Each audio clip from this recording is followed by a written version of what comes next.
नमस्कार बच्चों, आप सभी का ज्ञानालय में हार्दिक स्वागत है। और आज हम लोग देखेंगे चैप्टर 2 जो कि है पॉलिनोमियल्स। तो सबसे पहले चैप्टर 2 का क्वेश्चन है example number 1, find the degree of each of the polynomials given below. Polynomials मतलब बहुत सारे टर्म्स का एक समूह होता है जिसकी पावर जो है वो होल नंबर हो सकती है। ठीक है, तो यहाँ पर ये जो पहला पॉलिनोमियल है इसमें हमको क्या फाइंड आउट करना है? डिग्री। डिग्री मतलब होता है जितने भी पावर्स होते हैं वो पावर्स की सबसे हाईएस्ट पावर क्या है। अब जैसे कि एग्जांपल नंबर 1 में देखिए, x की पावर है 5 और x की पावर है 4। ठीक है, तो 5 और 4 दोनों पावर में काउंट होगा, पर यहाँ पर जो हाईएस्ट पावर है जो कि है 5, उसी को हम लोग एज अ डिग्री काउंट करेंगे। तो यहाँ पर लिखेंगे 5, तो हमारा आंसर क्या होगा? 5। अब सेकेंड क्वेश्चन में देखिए, 2 माइनस वाई की पावर 3 प्लस 2 वाई की पावर 8 है। तो यहाँ पर सबसे बड़ी पावर कौन सी है? 8 है, जिसकी वजह से इसका जो आंसर हो जाएगा वो जाएगा 8। ठीक है, नेक्स्ट है 2 के साथ में कुछ भी नहीं है। जब कोई भी कांस्टेंट वैल्यू हो जाती है तब हम लोग वहां पर मानते हैं कि x की पावर 0 होती है। ठीक है, क्योंकि एक्सपोनेंट के रूल के हिसाब से जब x की पावर 0 होती है तो वो ऑटोमेटिकली 1 में कन्वर्ट हो जाता है, जिसकी वजह से 2 इंटू 1 1 हो जाएगा। तो यहाँ पर x की हाईएस्ट पावर है 0, तो इसका आंसर हो जाएगा 0। तो चलिए अब आगे बढ़ते हैं एक्सरसाइज 2.1 में। 2.1 में पहला क्वेश्चन है, which of the following expressions are polynomials in one variable. One variable मतलब कि सिर्फ एक ही वेरिएबल होना चाहिए, वहां पर 2 या 3 वेरिएबल का कोई काम नहीं है। ठीक है, आप लोग को वेरिएबल मतलब पता होगा। जब भी हमारे जो मैथ्स में A B C D alphabets आ जाते हैं तो उसी को हम लोग क्या बोलते हैं? वेरिएबल बोलते हैं। ठीक है, तो वेरिएबल सिर्फ कितने होने चाहिए? एक ही होना चाहिए। अगर x है x ही होगा, y है तो y ही होगा, उसमें y z a b c d सब नहीं आ सकता। तो and which are not state reason for your answer, और अगर नहीं है तो आप बताइए उनका रीजन क्या है। तो सबसे पहला क्वेश्चन देख लीजिए, 4x² माइनस 3x प्लस 7। यहाँ पर x की पावर 2 है, 2 एक होल नंबर है, इसलिए ये जो इक्वेशन है ये क्या हो जाएगा? One variable polynomial. ठीक है, उसके बाद है y2 प्लस √2। यहाँ पर कंफ्यूज मत हो जाइएगा कि 2 में तो रूट है, पर ये तो वेरिएबल नहीं है ना। जो वेरिएबल है उसके में अगर रूट होता तो फिर हम उसको वन वेरिएबल पॉलिनोमियल जो कि है काउंट नहीं करते। ठीक है, तो ये वाला भी हमारा वन वेरिएबल पॉलिनोमियल हो जाएगा। अब थर्ड है, यहाँ पर देखिए जो कंडीशन में यहाँ पर बता रही थी वही यहाँ पर है 3√2। अब यहाँ पर हमारा वेरिएबल में रूट लगा है, क्योंकि वेरिएबल में रूट लगता है तो t की पावर यहाँ पर हो जाएगी 1/2। तो 1/2 एक होल नंबर नहीं है, एक रैशनल नंबर हो जाएगा 1/2, जिसकी वजह से t जो है अपना होल नंबर नहीं है उसका पावर, तो ये एक वन वेरिएबल पॉलिनोमियल नहीं है। उसके बाद है y प्लस 2/y।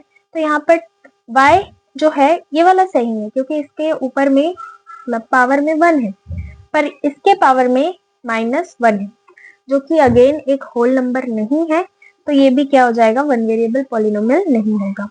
नेक्स्ट है x to the power 10, y to the power 3 और t टू द पावर 50। ठीक है, तो यहाँ पर देखिए ये एक दूसरा वेरिएबल है, ये एक दूसरा है, ये एक तीसरा है। ठीक है, ये पहला दूसरा तीसरा, यहाँ पर 3 अलग अलग वेरिएबल्स है, इस वजह से ये जो है ये अपना वन वेरिएबल पॉलिनोमियल नहीं है। ठीक है, आई होप आप लोग को ये बहुत इजीली समझ आ गया होगा। तो नेक्स्ट क्वेश्चन की तरफ बढ़ते हैं जो कि है right the coefficient of x² in each of the following.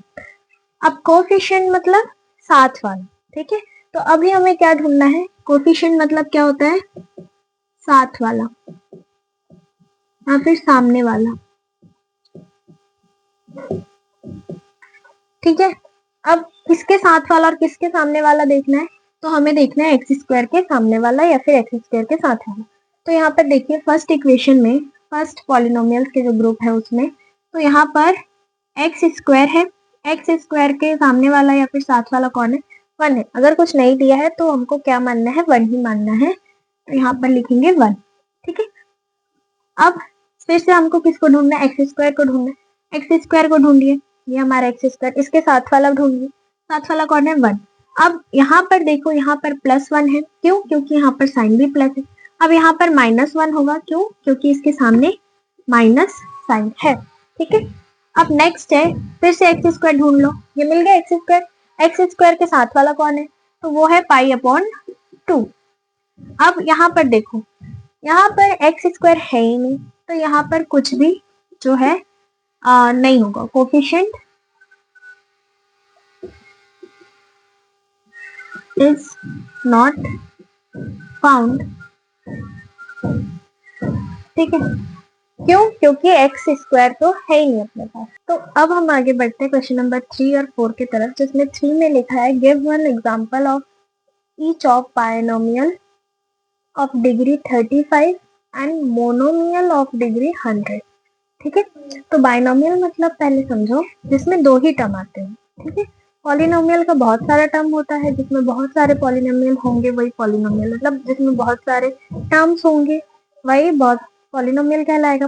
पर जहाँ पर दो टर्म्स होंगे सिर्फ उसको बायनोमियल बोलेंगे, और जिसमें एक टर्म होगा सिर्फ उसको मोनोमियल बोलेंगे। तो यहाँ पर समझो बात को, जैसे अभी बायनोमियल बोला हमने पहले,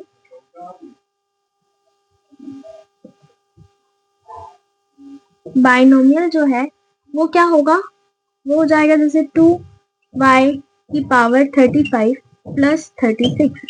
आप कुछ भी लिख सकते हैं, इसमें कोई पाबंदी नहीं है, आपको सिर्फ कितना रखना है, जो डिग्री है, जो हाईएस्ट डिग्री है वो कितनी होनी चाहिए आपकी, 35 होनी चाहिए। तो यहाँ पर भी आपने 35 लिख दी। अब दूसरा है मोनोमियल।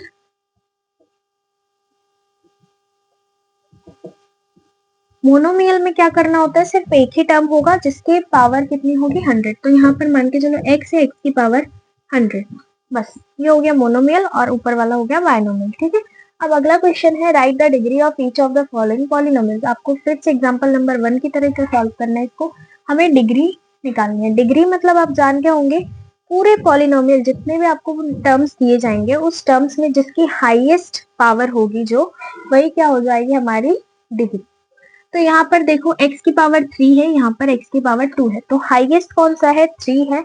तो हम लोग यहाँ पर जो डिग्री है उसको लिखेंगे 3। अब यहाँ पर देखो, यहाँ पर y कुछ नहीं है, एक 4 है और एक y की पावर 2 है, तो 2 हो जाएगा। यहाँ पर कंफ्यूज मत होना, t की पावर क्या है, 1 है। 1 मैथ्स में दिखता नहीं है पर होता है हर जगह। ठीक है, तो यहाँ पर जैसे 3 है, अब 3 को हम लोग कैसे लिख सकते हैं, 3 मान के चलो x, तो x की पावर 0। आप x मैंने लिया है वेरिएबल, आप ऐसा ऑफेंड मत हो जाना कि x ही क्यों, y क्यों नहीं। आप जो भी वेरिएबल मानना चाहते हो मान सकते हो फ्रीली, क्योंकि यहाँ पर कोई वेरिएबल दिया नहीं है। तो यहाँ पर 3y की पावर 0 भी लिख सकते हैं, 3z की पावर 0 भी लिख सकते हैं। तो कहने का ये मतलब है कि यहाँ पर जो 0 है, जब ये एक्सपोनेंट के रूल से हो जाता है, तो अगर किसी भी वेरिएबल की पावर अगर 0 होती है तो वहां पर वो जो हो जाता है 1 हो जाता है। ठीक है, तो इस वजह से ये 3 दिख रहा है, तो यहाँ पर जो डिग्री है वो क्या हो जाएगी, 0। आई होप आप लोग को यहाँ तक समझ आया होगा। बढ़ते हैं नेक्स्ट क्वेश्चन की तरफ।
तो अब समझते हैं एक्सरसाइज 1.2.1 का आखिरी क्वेश्चन, जो कि है classify the following as linear, quadratic and cubic. यहाँ पर सबसे पहले लीनियर, क्वाड्रेटिक और क्यूबिक का मतलब समझिए।